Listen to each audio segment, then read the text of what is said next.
안녕하세요. 2023년 6월 25일 힌돌TV 말씀 나눔을 시작하겠습니다. 오늘 볼 말씀은 요한복음 9장 41절의 말씀이 되겠습니다. 제가 봉독해 올리겠습니다. 예수께서 이르시되 너희가 맹인이 되었더라면 죄가 없으려니와 본다고 하니 너희 죄가 그대로 있느니라 라고 이야기를 하고 있습니다. 제가 잠시 기도하고 오늘 말씀을 나누도록 하겠습니다. 아버지 하나님 참으로 감사드립니다. 오늘 우리가 주의 말씀을 듣고 깨닫고 주님 앞에 나오기를 원합니다. 아버지께서 함께 해주시고 주님의 영원히 우리를 지켜주옵소서. 예수님의 이름으로 기도드리나이다. 아멘.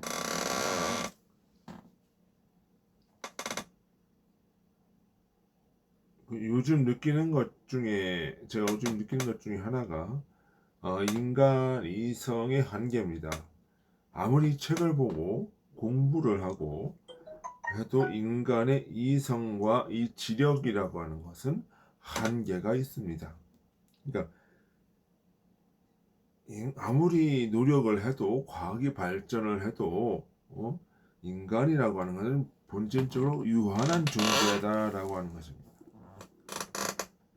오늘 필자가 좋아하는 커피도 그 공정이 어떤지 왜 그런 맛을 내는지 필자는 알지 못합니다. 아마 그것을 알고서 커피를 마시는 분들은 거의 없을 것입니다. 하지만 우리가 본질적으로 기억해야 되는 것은 그렇죠. 우리는 커피를 마시는 이유는 뭘까요? 커피가 맛있을 것이라고 하는 믿음 때문에 아닐까 저는 생각을 해봅니다. 그러니까 이 믿음은 과거의 기억에서 나오는 것입니다. 그러니까 우리가 이성으로 판단해서 믿는 것이 아니라 과거의 경험에 의해서 믿음이라고 하는 것을 가지게 되는 경우가 많다라고 하는 것입니다. 그러면 필자가 사람들이 팝송을 좋아하고 빵을 좋아하는 것도 그 팝송이 어떻게 만들어졌는지 빵을 어떻게 우리가 만들어졌는지 알지 못합니다. 그냥 빵을 좋아하는 것은 팝송을 좋아하는 것은 음악을 좋아하는 것은 들어보니 즐겁고 맛있더라 라고 하는 그 어떤 경험에서 나오는 그런 것들이 큽니다. 이런 인간이 이성이라고 하는 것도 바로 이러한 경험에 의해서 발전을 합니다. 필자가 책을 보는 것도 지금 제가 이제 책을 보고 이야기를 하는 것도 사람들이 책을 보는 것도 그리고 책에 대해서 나누는 것도 그 책을 쓴 저자의 기억이 그 책을 통해서 녹아지고 그 기억을 공유하고 그 기억에 대해서 생각하는 것입니다.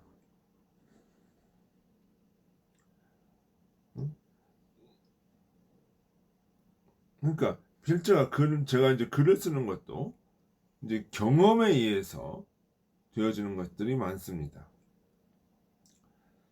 그러니까 후천적 경험만이 그렇다고 해서 우리가 이 경험만이 전부냐 그렇게 되지 않는다고 하는 것입니다.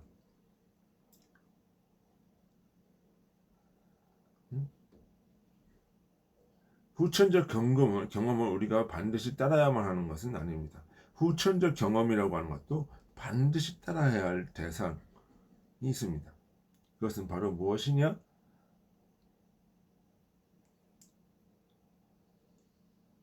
양심이라고 하는 것이 있기 때문에 후천적 인간의 경험이라고 하는 것은 양심이라는 것을 따라야 됩니다. 인간이 태어나면서 겪게 되는 후천적인 경험은 주로 사회 환경이나 주변 환경에 의해서 형성되는 경우가 많습니다. 만약에 그럴 경우 인간의 주체성이라고 하는 것은 결국은 환경에 의해서 좌우되는 그런 존재로밖에 되지 않습니다. 그렇지만 인간이라고 하는 존재는 본연적으로 가지고 있는 인간의 내면의 양심이라고 하는 것을 존재하기 때문에 이 양심이 후천적 기억을 통제하기 때문에 인간은 그 본유적인 책임과 양심의 자유로움이 존재하는 것입니다.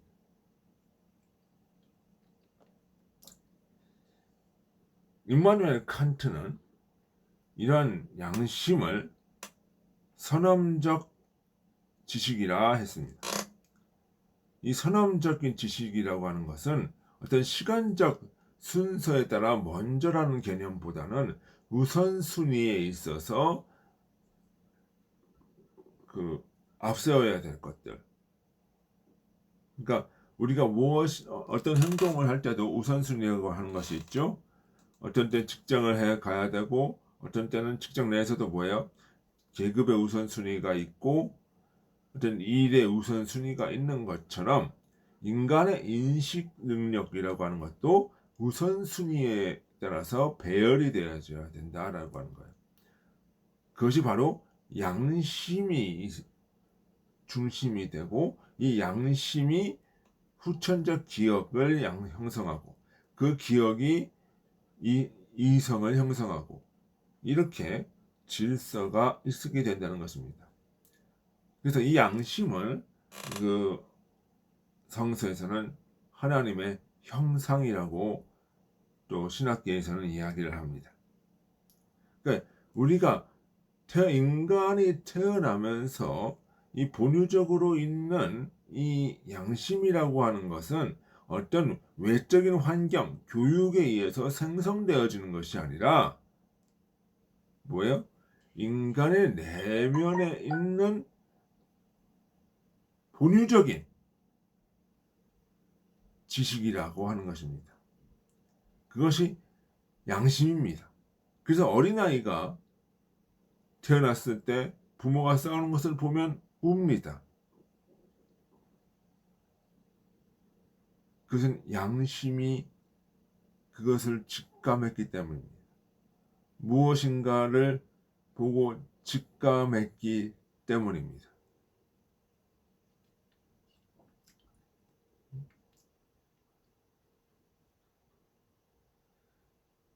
종교적으로 보면 영적으로 하는 것입니다. 이러한 양심의 영역은 이성과 경험만으로는 설명할 수가 없습니다. 이런 것이에요. 소방서가 그 안에 있는 불 속에 있는 그 사람을 구하기 위해서 불 속으로 뛰어 들어갑니다. 경험적으로 보면 불 속으로 들어간다는 것은 죽음을 감수해야 되는 겁니다. 이성적으로 보면 거기 들어가는 것이 합리적이지 않습니다.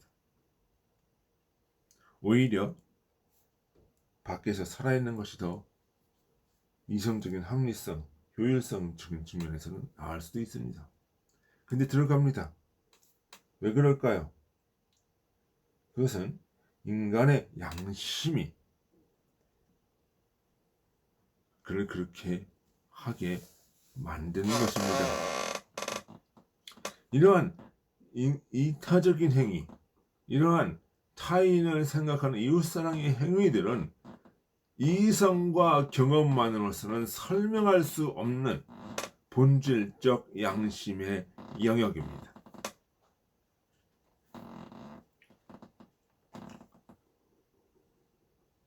군인이 자기 전우가 위험할 때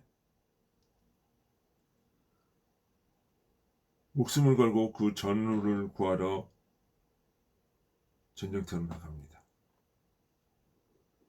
또는 자기의 어떤 사명을 감당하기 위해서 죽음을 각오하고 전쟁터로 갑니다. 이것은 양심의 영역.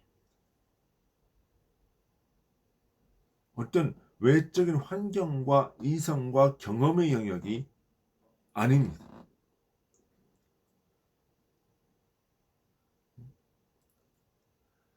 이웃을 위해 봉사하고 기부하는 사람들, 그걸 어떻게 표현하겠어요? 이성과 양심의 경험의 영역으로 표현하겠습니까? 물론 그 위선을 할 수도 있습니다. 그냥 본질적인 의미로는 이성과 경험만으로는 할 수 없는 사랑의 영역이고, 그것은 양심의 영역. 어떤 이들은 이러한 것들을 심리학적인 이론으로 가지고 성서의 양심을 해석하는 사람들이 많이 있습니다. 그러나 이 심리학이라고 하는 것은 초등학문일 뿐 본질은 아닙니다. 본질은 양심이고, 그 속에 있는 영적인 의미고, 그것을 따라가고자 하는 선한 의지입니다. 양심이 이성을 해석하고 경험을 해석하고 그 속에서 선과 악을 분리하며 나아가는 것입니다. 그래서 인간은 언제나 자기 이성과 경험을 양심의 기준으로 판단해야 됩니다. 무엇이 나의 이성이라고 하는 것도 이것이 맞는 것인가? 양심이라고 하는 것을 두고 판단해야 됩니다. 인간의 경험과 이성을 두고 양심을 넘어서려 하지 마십시오. 그래서는 안 됩니다. 그러면 질서가 깨집니다. 양심이 이성과 경험은 양심과 진리 앞에 겸손해야 됩니다. 그것이 이성과 경험의 한계입니다. 양심이 주님의 형상이라면 결국 인간은 주님 앞에 겸손할 수밖에 없다. 무릎을 꿇으라는 거죠. 주님 앞에 무릎을 꿇는다는 것은 결국 뭐한테 무릎을 꿇는가요? 양심 앞에 자기를 부인하는 것입니다. 결국 참된 지식인이라면 신앙 앞에 겸손해야 되고 종교적인 것이 될 수밖에 없죠. 제대로 된 이성이라고 한다면 신 앞에서 자기 자신을 낮추고 양심 앞에서 자기를 비추고 살아가야 한다는 것입니다.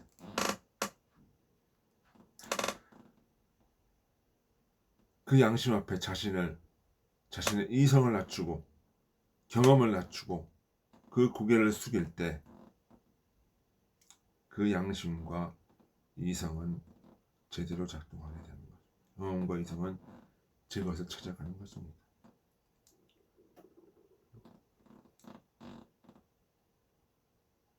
선줄로 생각하는 자는 넘어질까 조심하라. 고린도전서 10장 12절의 말. 양심이 없이 사랑이 없이 이성만을 추구하며 자만한 자를 얘기하는. 본다고 하니 너희 저가 그냥 있느니라. 자신의 죄를 양심의 눈으로 보지 못하고 참회하지 않고 이성을 제외한 탐욕의 눈으로 자기 자신을 합리화시킬 때 너희 죄는 그대로 있느니라 라고 말씀하시는 것입니다. 그러면 이 성구는 우리가 평생을 가슴에 삼고 살아야 됩니다. 이성 앞에서 자기 자신을 낮추고 양심 앞에 자기 자신을 낮추고 드러내지 말아야 됩니다. 그래야 온전한 참자 양심이 그를 이끌고 나가는 것입니다. 양심대로 살아가는 삶, 양심의 원리, 그것이 오늘날 우리 법과 정치와 경제와 삶의 모든 영역에서 그 원리가 실천되어야 합니다. 그때 우리는 진실로 정의로운 사회고 진실로 선한 사회를 이끌어 나갈 수 있습니다. 다 같이 기도하시겠습니다. 주님, 우리의 양심과 이성을, 우리의 이성과 경험을 당신이 우리 마음에 주신 양심 앞에 내어놓고 고개 숙이는 삶을 살게 하여 주시옵소서. 양심보다 이성이 앞서고 양심보다 경험이 앞서는 이런 우매함을 우리에게 허락하지 마옵소서. 오직 양심이 우리를 이끌도록 아버지 인도하소서. 주님의 이름으로 기도드리나이다. 아멘. 예, 수고하셨습니다. 안녕히 계십시오.